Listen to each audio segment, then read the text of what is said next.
Karma. What is karma? It's a concept, but it's also an expression of how the universe works. That's why it is also called a law.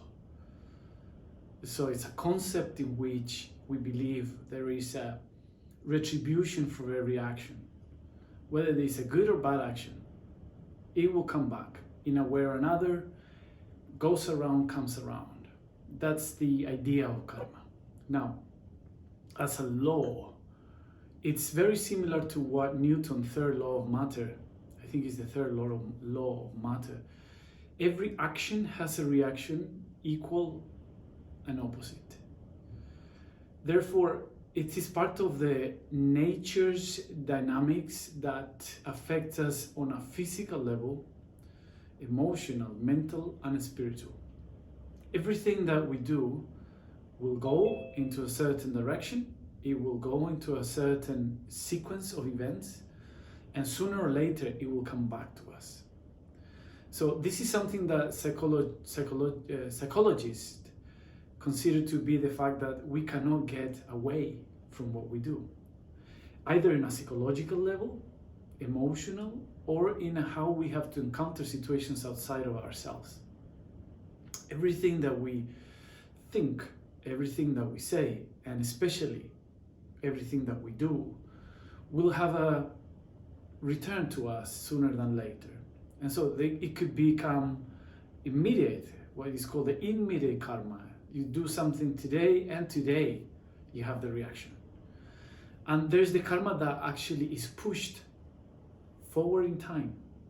It can be pushed forward in time because the magnitude of what you did is so complex that the universe, in order to bring back to you that same type, equal complexity phenomenon back to you, require perhaps years, decades, or sometimes one life, meaning that you get to receive, you get to experience the return of that action in the next lifetime, if you would believe in incarnation or reincarnation.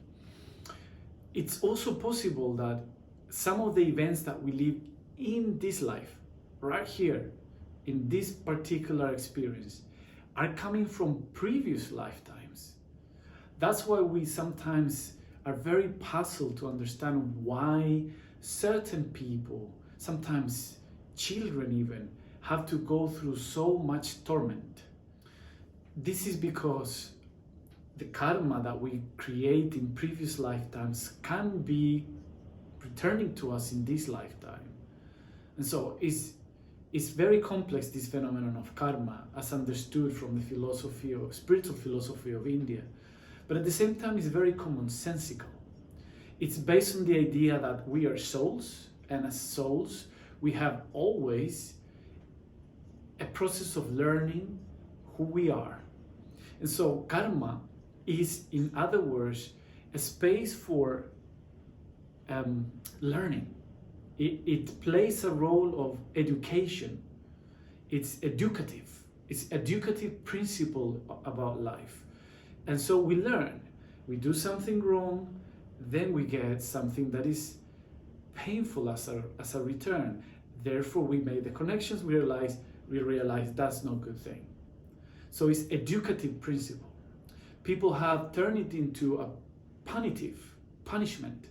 People think that karma is a punishment of what you have done. Well, it might be the case when you're not too aware or enough aware of your existence as a soul. So the things that come back to you and are hard to experience might actually feel like punishment, might look like punishment, and might be taken as punishment from God, from life, and whatever. But it is your actual decision that makes things come to your life, whether that is today, tomorrow, next year, next lifetime. It's not something we know.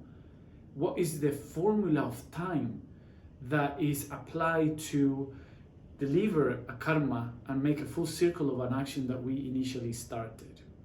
And therefore the law of karma is for our service, is there for us to see.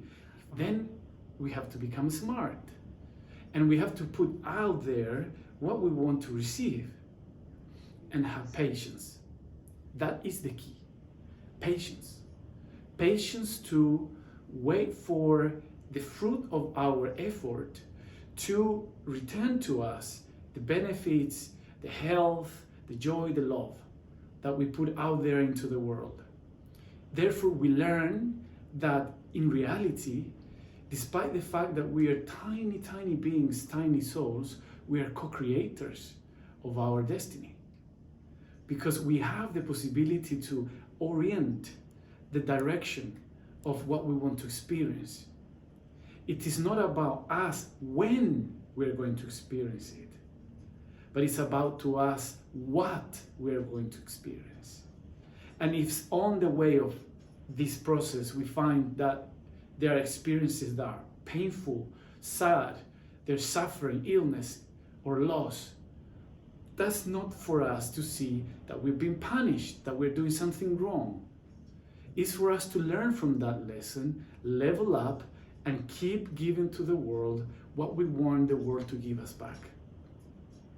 It could sound selfish, but at least it's a good motivation. If you expect to receive good things in you, for you, and you do things for others, you might say, well, this is kind of selfish. Nevertheless, as selfish as it could be, it still is actually an intelligent selfishness, one that is building up and promoting good values, good actions that reach others that you know will come back to you. It's a good choice at the end of the day.